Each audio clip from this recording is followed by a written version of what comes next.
সাপ্তাহিক ছুটির দিন শুক্রবারে অনেক কাজ জমে থাকে সারা সপ্তাহের।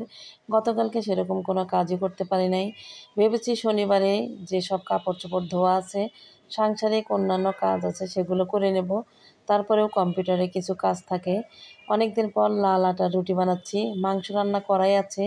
আর একটু সুজির হালুয়া বানিয়ে নেব। হ্যালো এভরিওয়ান, আসসালামু আলাইকুম।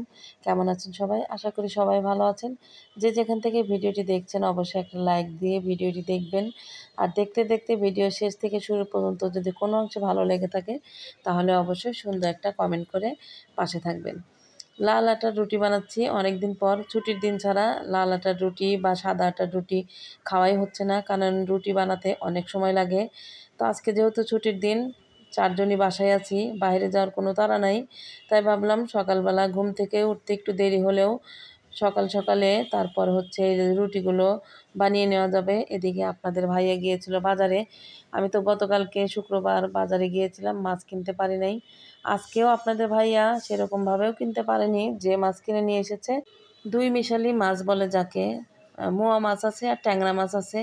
আর এদিকে টাটকা পুঁই শাক নিয়ে আসছে আর এত বড় একটা আনারস কিনে নিয়ে আসছে।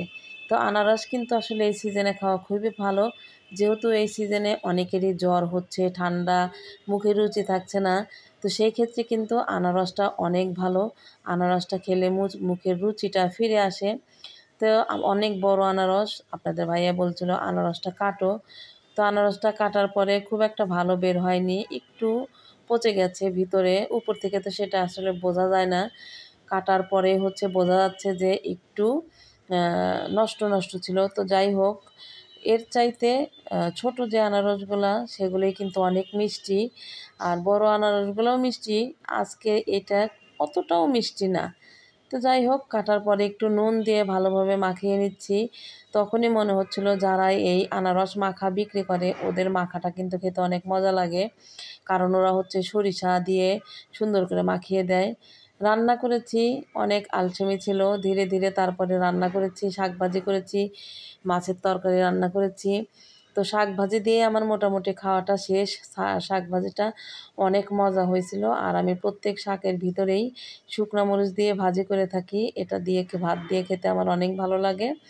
তারপরে হচ্ছে এই যে কচুর মুখি দিয়ে ছোট মাছ অর্ধেকটা রান্না করেছি, আর বাকি অর্ধেকটা হচ্ছে ফ্রিজে রেখে দিয়েছি।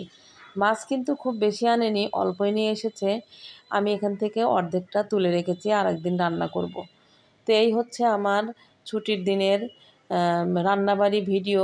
আর এদিকে কাপড় চোপড় ধোয়া কিন্তু ততক্ষণেও হয়নি, এর মধ্যে দুইবার বৃষ্টি হয়ে গেছে, রোদের কোনো বালাই নাই। আজকে ভাবলাম সোফার কভারগুলো ধুয়ে দিলে রোদে একদম টান টান করে শুকিয়ে নেব, রাতেই হচ্ছে সোফার কভারগুলো পরিয়ে নেব, কিন্তু সেটা আর হবার নয়।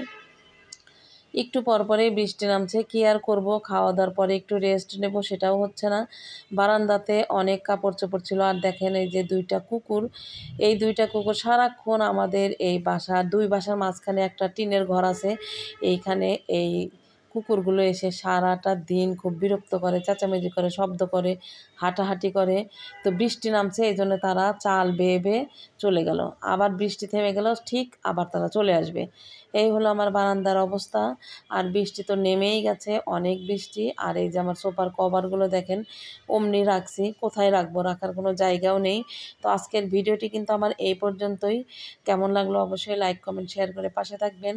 আর কোন কোন জায়গায় বৃষ্টি হচ্ছে সেটাও কিন্তু একটু কমেন্টে জানিয়ে দেবেন। তো ভালো থাকবেন সবাই, আমাদের জন্য দোয়া করবেন। দেখা হবে নতুন কোনো